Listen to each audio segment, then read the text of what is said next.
जय हिंद दोस्तों, उम्मीद करता हूं कि आप सब लोग बेहतर होंगे। एमपीजीके की क्वेश्चन सीरीज में एक बार फिर से आप सभी का बहुत बहुत स्वागत है।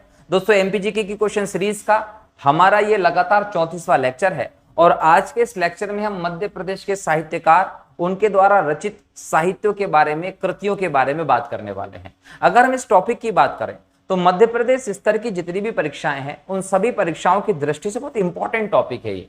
एमपी एसआई की हम बात करें, एमपीपीएससी प्रीलिम्स या एमपीपीएससी मेंस की बात करें तो जिन प्रश्नों को आज हम चर्चा कर रहे हैं दोस्तों, वो पहले भी इस एग्जाम में आए हुए हैं और आगे भी आपको इन एग्जाम में देखने को मिलेंगे। तो ये मध्य प्रदेश स्तर की सभी परीक्षाओं की दृष्टि से इंपॉर्टेंट है क्योंकि इनके सिलेबस में स्पेसिफिक मध्य प्रदेश की पत्र पत्रिकाएं, साहित्यकार, साहित्यकार बिल्कुल मेंशन किया गया है।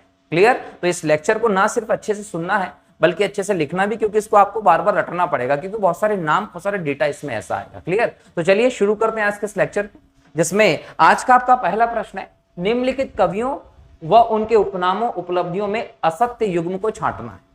यहां 4 ऑप्शन आपको दिए हैं। हर एक साहित्यकार के साथ उनके उपनाम या उनकी उपलब्धियों को जोड़ा गया है, लेकिन इन चारों में से एक गलत है। और वो गलत कौन सा है तो याद रखेंगे, भर्तृहरि जो है इनको कठिन काव्य का प्रेत कहा गया। तो याद रखिए, भर्तृहरि को कठिन काव्य का प्रेत नहीं कहा गया।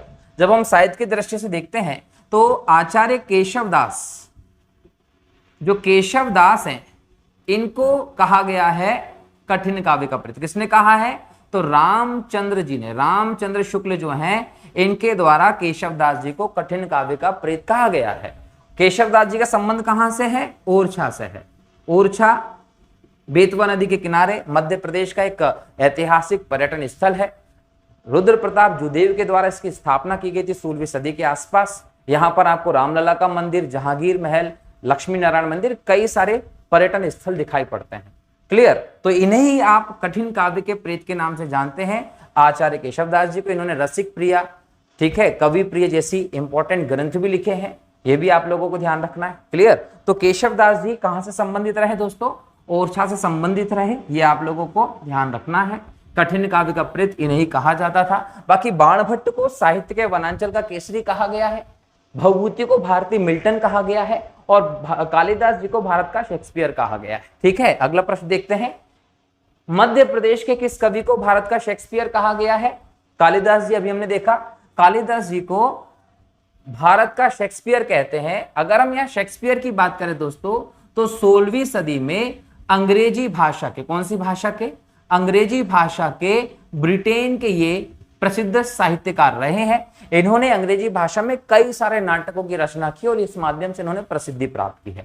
कालिदास की बात करें तो ये गुप्त काल में, गुप्त काल की हम बात करें तो यहां चंद्रगुप्त द्वितीय जो थे, इनको हम चंद्रगुप्त विक्रमादित्य के नाम से भी जानते हैं क्योंकि इन्होंने विक्रमादित्य की उपाधि धारण की थी शकों को हराकर। तो चंद्रगुप्त विक्रमादित्य के दरबार में जो 9 रत्न हुआ करते थे, उन 9 रत्नों में से एक थे कालिदास, जो संस्कृत के, भारत के नहीं पूरी दुनिया के सबसे महानतम कवियों में जाने जाते हैं। और इनकी तुलना किससे की गई है? शेक्सपियर से की गई है। मैंने पहले भी अपने लेक्चर में बात की है कि तुलना अगर हम देखें तो एक प्रकार से गलत है। क्यों गलत है? क्योंकि पहले कौन है? कालिदास जी। इन दोनों की टाइम पीरियड में लगभग 1200-1300 साल का आपको डिफरेंस कम से कम देखने को मिलेगा। अब इतने डिफरेंस के बाद आप इन दोनों की तुलना कैसे कर सकते हैं? आप ये कहिए कि ये व्यक्ति वहां का कालिदास, ना कि कालिदास को भारत का शेक्सपियर कहिए। क्यों? क्योंकि कालिदास की प्रसिद्धि संस्कृत में है। संस्कृत इस दुनिया की सबसे प्राचीनतम भाषा, सबसे पहली भाषा है जिसमें दुनिया का पहला ग्रंथ ऋग्वेद लिखा गया। तो सभी भाषाओं की जननी संस्कृत है। तो आप ऐसे तुलना नहीं कर सकते, लेकिन एग्जाम की दृष्टि से अगर प्रश्न आता है तो उसको याद रखिएगा, कालिदास को भारत का शेक्सपियर कहते हैं। अच्छा, कालिदास जी ने कई सारे ग्रंथों की रचना की है संस्कृत में, जिसमें अभिज्ञान शाकुंतलम, विक्रमवर्षीयम, मेघदूतम, ऋतुम संहारम, कई सारे ऐसे ग्रंथ रहे और इन ग्रंथों के कारण ही इन्हें संस्कृत में महान प्रसिद्धि भी मिली है, जो कि गुप्त शासकों के समय के रहे हैं। दोस्तों ध्यान रखिएगा, कालिदास जी। मध्य प्रदेश के उज्जैन से इनका संबंध था, यह भी आप लोगों को ध्यान रखना है। ठीक है दोस्तों, चलिए आगे बढ़ते हैं।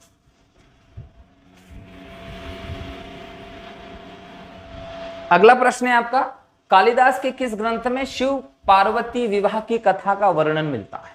याद रखेंगे, कालिदास की कुमार संभवम जो ग्रंथ रहा है, इस ग्रंथ में आपको शिव पार्वती की कथा का वर्णन मिलेगा। कुमार संभवम में ही आपको कुमार कार्तिकेय जो शिव जी के पुत्र थे उनकी कथा का वर्णन मिलेगा।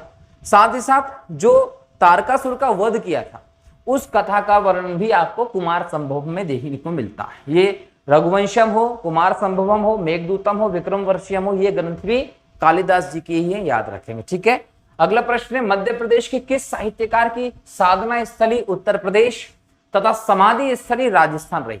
याद रखिए, भर्तहरि जी की जो साधना स्थली थी उत्तर प्रदेश रही और समाधि स्थल जी तो राजस्थान रहा है। ठीक है, अब यहां पर भर्तहरि जी बात करें दोस्तों तो याद रखिएगा, उज्जैन के महान राजा थे, उज्जैन के महान राजा थे और इनके छोटे भाई थे विक्रमादित्य।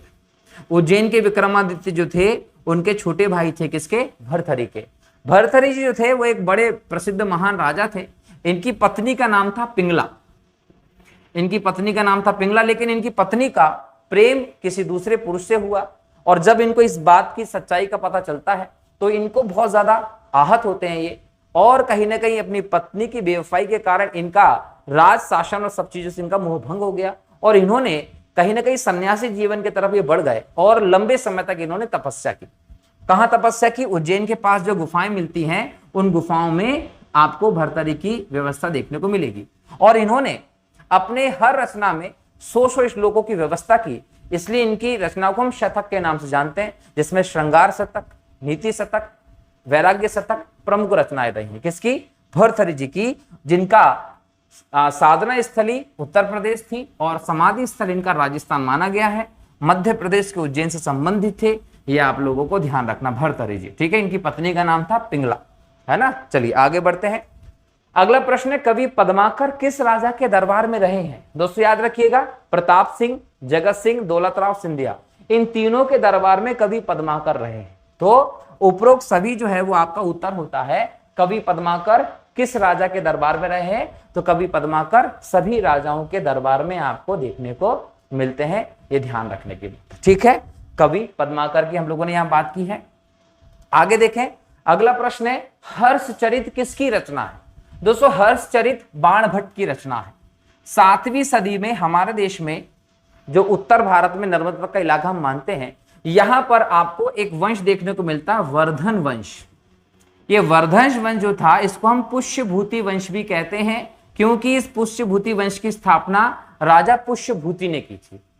अब ये पुष्यभूति ने जो पुष्यभूति वंश यहां पर स्थापित किया, इस वंश में राज्यवर्धन भी राजा हुआ, इस वंश में हर्षवर्धन भी राजा हुआ, इस वंश में पुष्यभूति कुछ पहले राजा थे और इनके बाद आपको प्रभाकर वर्धन भी राजा देखने को मिलते हैं। हर्षवर्धन और राज्यवर्धन दोनों भाई थे, इनकी एक बहन थी जिसका नाम था राजश्री। ठीक है, जिसकी शादी ग्रहवर्मन से कर दी गई थी। कन्नौज के राजा थे ग्रहवर्मन। तो यहीं पर आपको ये देखने को मिलेगा कि हर्षवर्धन जो है वो राज्यवर्धन की मृत्यु के बाद शासक बनता है और हर्षवर्धन के दरबार में ही आपको बाणभट्ट देखने को मिलता है। हर्षवर्धन के दरबार में ही 7वीं सदी में लगभग 629 ईस्वी के आसपास चीनी यात्री हुआनसांग भारत में आया था, जिसने सीयू की नामक किताब भी लिखी थी। तो हर्षवर्धन के दरबारी कवि थे बाणभट्ट, जिन्होंने हर्षवर्धन के जीवन पर आधारित हर्षचरित की रचना की थी। और तो और इन्होंने कादंबरी की रचना भी की थी, जो दुनिया का पहला उपन्यास माना जाता है। तो ये सब किसकी रचनाएं थी दोस्तों? बाणभट्ट की रचनाएं थी। बाणभट्ट एक प्रसिद्ध साहित्यकार रहे हैं प्राचीन भारत के, जिनका संबंध मध्य प्रदेश से भी रहा है, ये ध्यान रखना। ठीक है, चलिए आगे बढ़ते हैं। अगला प्रश्न है, निम्नलिखित में से भवभूति की रचना कौन सी है? दोस्तों भवभूति को हम कालिदास के बाद एक बृहद लेवल का साहित्यकार मानते हैं, जो कि कन्नौज के राजा यशोवर्मन के दरबार में रहते थे और यहाँ पर महावीर चरित हो, मालती माधव हो, उत्तर राम चरित हो, ये तीनों की तीनों जो हैं ये सभी रचनाएं भवभूति की हैं।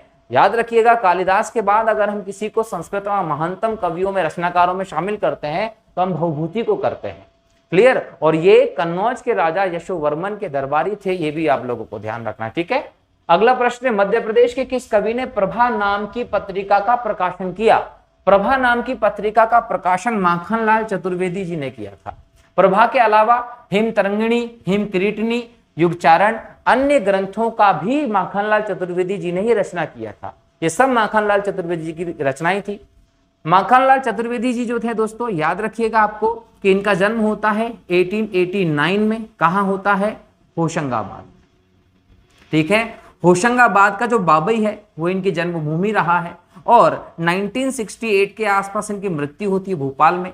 जबलपुर में इनका समारोह भी मनाया जाता है, ये भी आप याद रखेंगे। और इनकी रचनाओं को लेकर माखनलाल चतुर्वेदी जी को पुरस्कार भी मिले हैं कई सारे राष्ट्रीय स्तर के। तो माखनलाल चतुर्वेदी जी जो है दोस्तों, इनकी जो जन्मभूमि होशंगाबाद है और इन्होंने ही प्रभा नाम की पत्रिका का प्रकाशन किया था, ये याद रखेंगे। बाबई का नाम याद रखेंगे।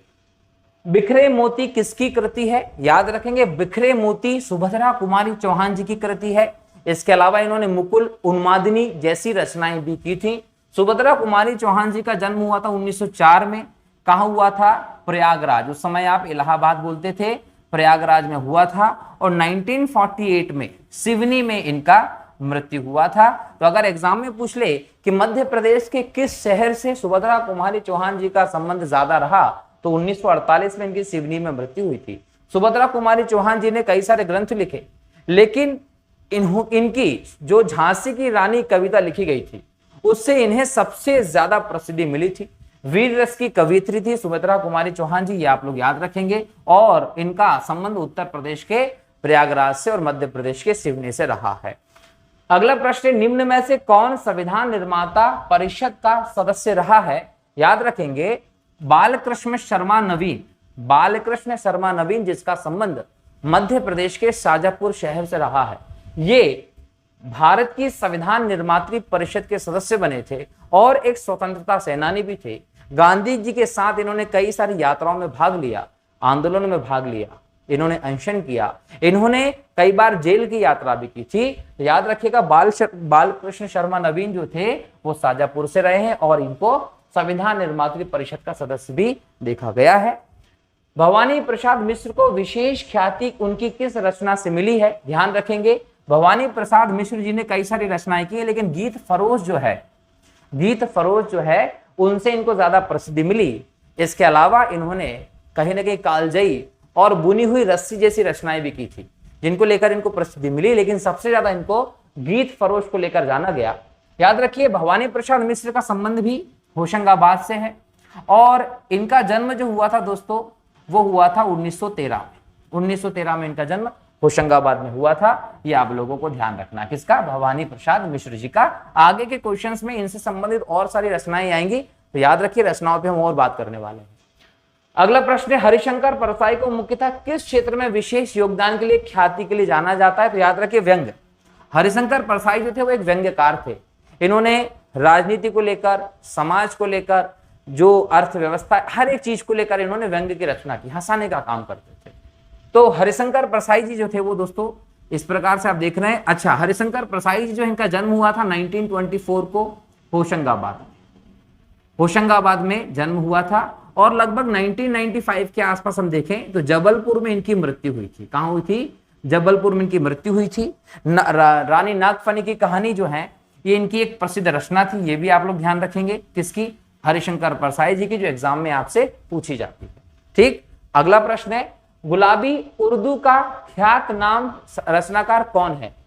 मुल्ला रमूजी दोस्तों उर्दू के बहुत इंपॉर्टेंट साहित्यकार माने गए हैं और इनका गुलाबी उर्दू का ख्यात नाम रचनाकार माना गया। ठीक है, अगला प्रश्न है, व्यंग्य विधा के साहित्यकार शरद जोशी मध्य प्रदेश में कहां जन्मे थे? तो याद रखेंगे, शरद जोशी जी मध्य प्रदेश के उज्जैन में 1912 के आसपास इनका जन्म हुआ था और इनकी मृत्यु जो है दोस्तों 1991-92 में हुई थी। कहां हुई थी? मुंबई में हुई थी, ये याद रखेंगे। शरद जोशी ने कई सारे नाटक व्यंग्य लिखे, जिसमें लापतागंज जो है दोस्तों इनका सबसे फेमस व्यंग्य नाटक माना गया।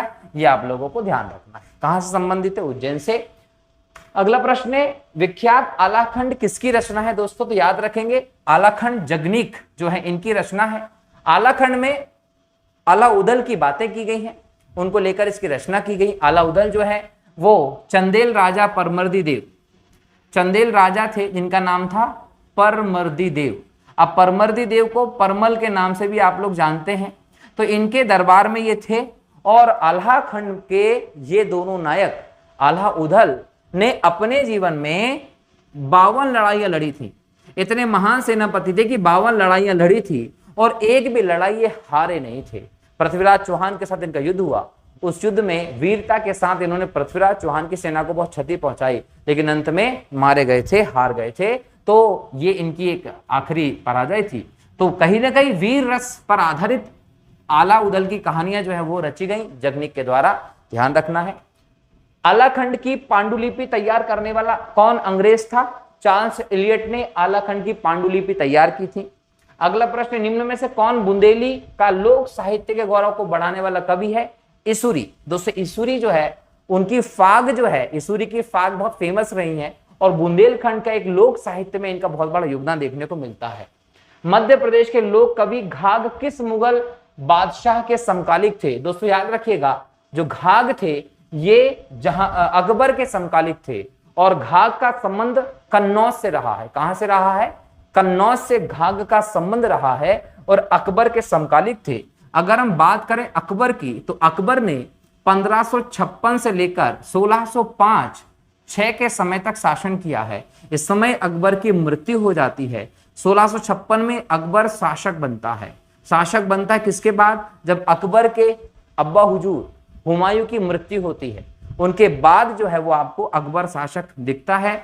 अकबर का जन्म होता है दोस्तों अक्टूबर 1542 को और ये हुआ था अमरकोट के शासक वीरसाल के यहाँ पर।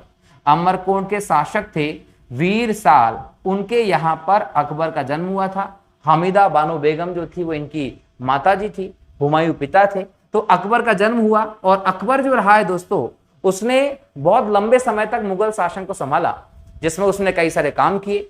अकबर जो है उसने 1561 में हम देखें तो 61-62 में मांडव पर अभियान किया, 1571 पर गुजरात पर अभियान किया, 1564-65 की बात करें तो दुर्गावती पर अभियान किया।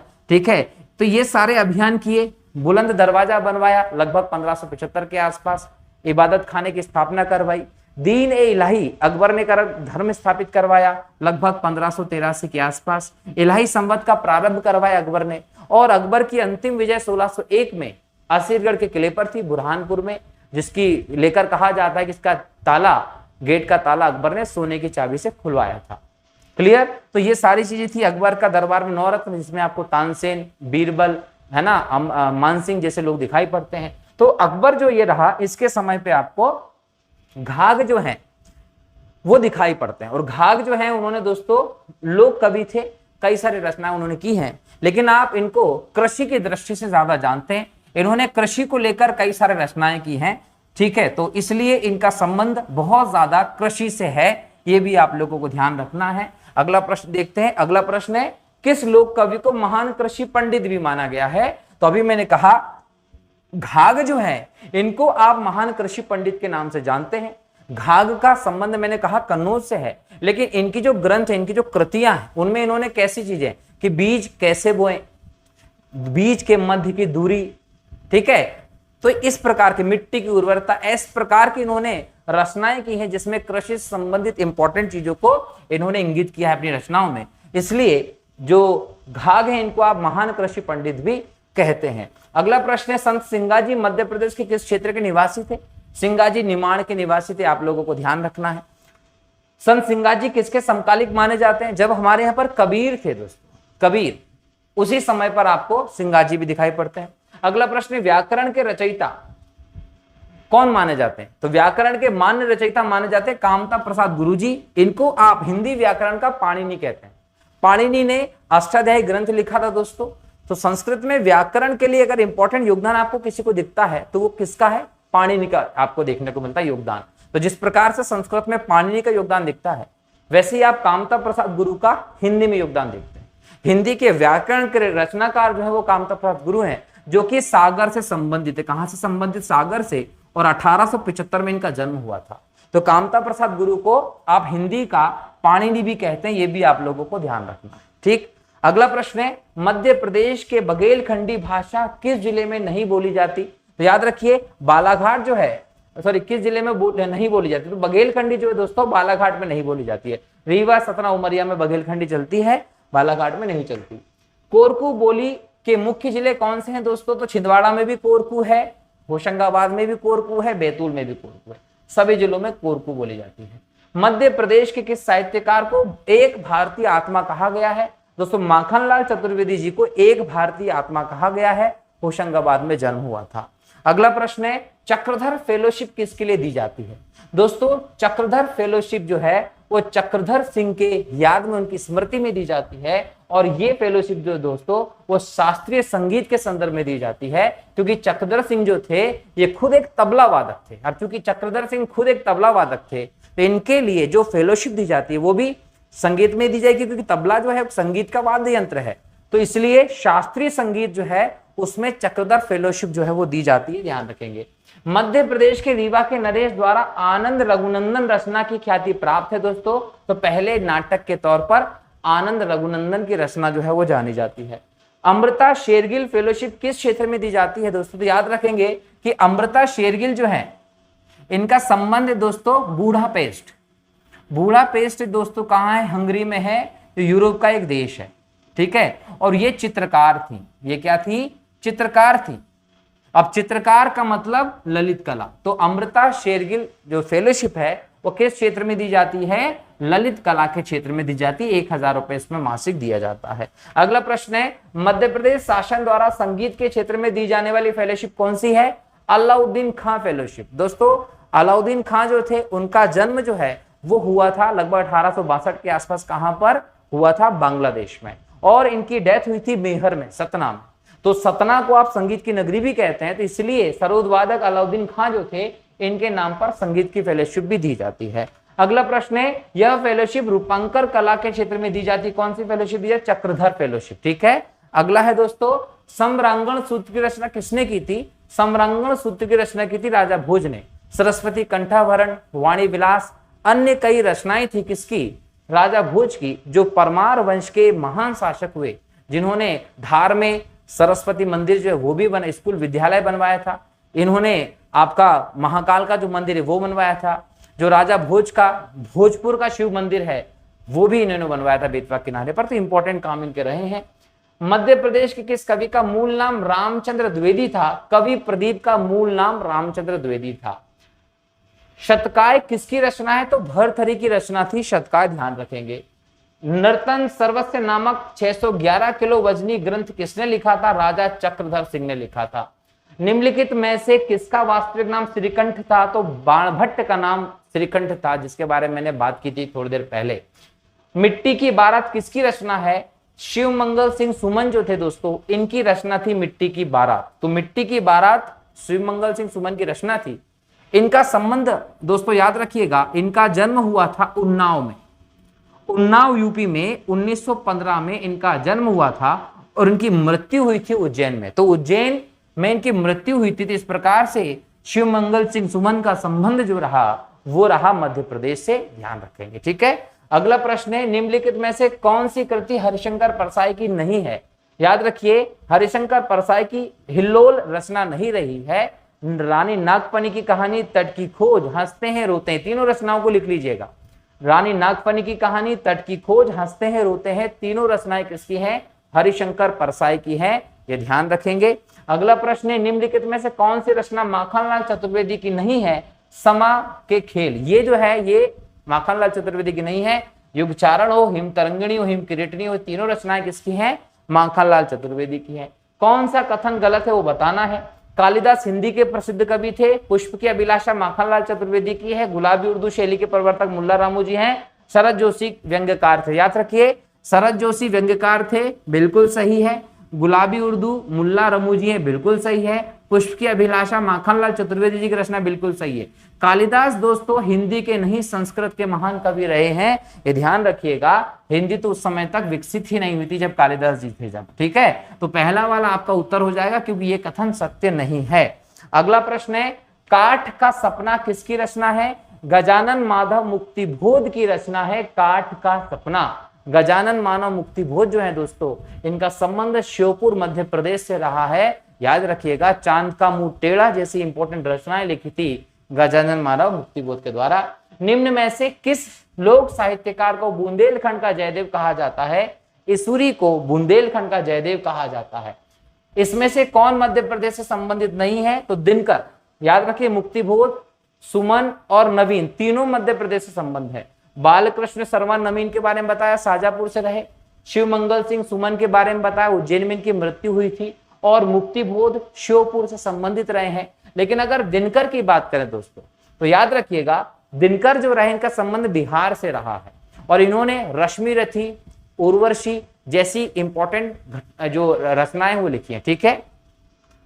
कालिदास के किस ग्रंथ में अमरकंटक के सौंदर्य का चित्रण है दोस्तों? तो मेघदूतम में अमरकंटक के सौंदर्य का चित्रण है।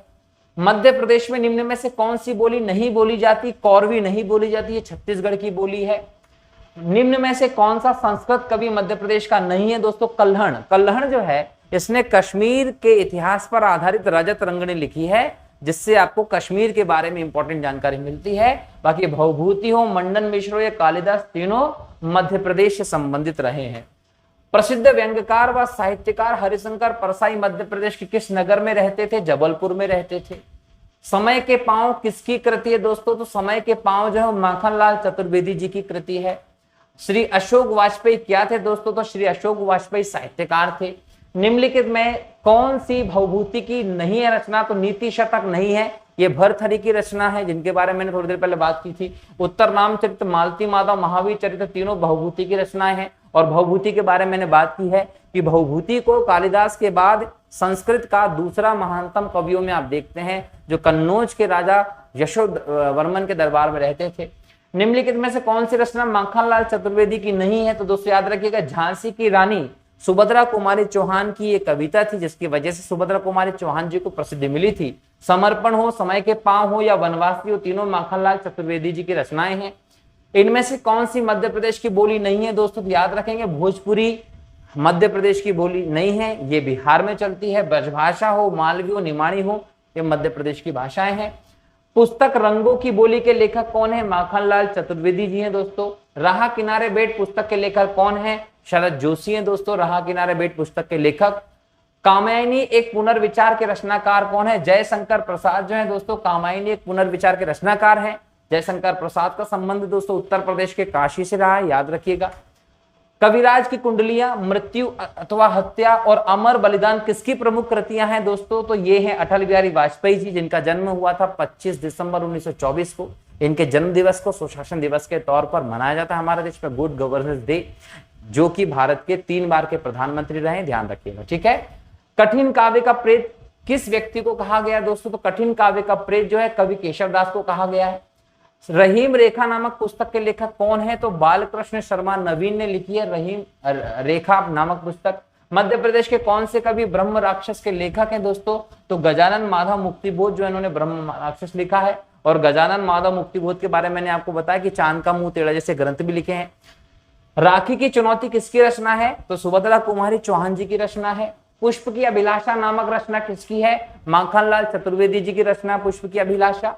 मध्य प्रदेश के कवि प्रदीप हैं, तो याद रखिए इन्होंने प्रसिद्ध है, इन्होंने ए मेरे वतन के लोगों जो गाना स्वर्गीय लता मंगेशकर जी ने गाया था, जिनका संबंध मध्य प्रदेश के इंदौर से, जिनको भारत की स्वर कोकिला कहा जाता, स्वर सम्राज्ञी कहा जाता है, गाया था लता मंगेशकर जी ने। और ए मेरे वतन के लोगों में कवि प्रदीप जो है इनका रचना थी। ये कैसा छंद बना देती है के लेखक कौन है? पंडित माखनलाल चतुर्वेदी जी हैं।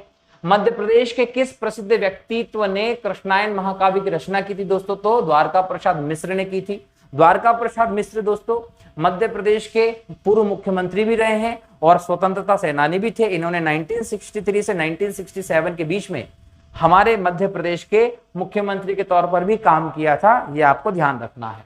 पुस्तक बुनी हुई रस्सी किसकी रचना है? भवानी प्रसाद मिश्र की रचना है। मेरी 51 कविताएं अटल बिहारी वाजपेयी जी की रचना है। भोपाल ट्रेजेडी के लेखक कौन है? A M Arun Kumar Subramaniam. आप सभी को पता है कि 2-3 दिसंबर 1984 को, है ना, यूनियन कार्बाइड की जो कंपनी थी, यूनियन कार्बाइड, ये कहां थी दोस्तों? भोपाल में। तो यूनियन कार्बाइड की कंपनी में मिथाइल आइसोसाइनाइड जो गैस थी MIC, इसका रिसाव हुआ। ये कीटनाशक बनाने की कंपनी थी, यहां पर याद रखिएगा कीटनाशक का निर्माण करते तो जहरीली गैस मिसाइल आइसोसाइनाइड का रिसाव हुआ, जिसकी वजह से 1500 से ज्यादा लोगों की मृत्यु हो गई थी। और सरकार ने इसके लिए ऑपरेशन फेथ चालू किया था। तो इस घटना पर भोपाल ट्रेजेडी किताब एम अरुण सुब्रमण्यम ने लिखी थी। एंडरसन की अमेरिकी कंपनी थी ये, जिसके बाद उस पर कोई खास कार्रवाई हम नहीं कर सके और भागने में कामयाब हो गया था। ठीक है, अगला दोस्तों, मध्य प्रदेश नमामि पुस्तक के रचयिता कौन है? तो याद रखिएगा डॉक्टर वासुदेव शरण उपाध्याय ने मध्य प्रदेश नमामि पुस्तक लिखी थी। ठीक है दोस्तों, तो इस प्रकार से हमने आज मध्य प्रदेश के साहित्यकारों, उनके द्वारा रचनाओं से संबंधित कई सारे महत्वपूर्ण प्रश्नों को देखा। अब आपकी जब तैयारी आप आगे करते हैं तो जो प्रश्न आप देखते हैं दोस्तों, तो इस प्रकार के प्रश्नों को एग्जाम्पल बना के आपको तैयारी करनी चाहिए। क्यों? क्योंकि आपको एक कंप्लीट अपना सिलेबस प्रिपरेशन करना है, इसलिए क्लियर। तो ऐसे ही आप लेक्चर्स को देखते रहिए, डेफिनेटली यहां से एग्जाम में आपको प्रश्न जरूर देखने को मिलेंगे। क्लियर दोस्तों, तो अगले लेक्चर में फिर से नए टॉपिक के साथ, नए प्रश्नों के साथ आपके सामने रहूंगा। तब तक के लिए बहुत बहुत शुक्रिया। जय हिंद, जय भारत, वंदे मातरम दोस्तों। और हाँ, चैनल को सब्सक्राइब करना मत भूलिएगा, वीडियो को लाइक जरूर कीजिए, कोई क्वेश्चन होता है तो कमेंट कीजिए, और हाँ, आप वीडियो को अपने दोस्तों के साथ शेयर भी करिए दोस्तों, ताकि उनको भी ये प्रश्न मिले और उनकी तैयारी भी बेहतर हो सके। ठीक है, चलिए, थैंक यू।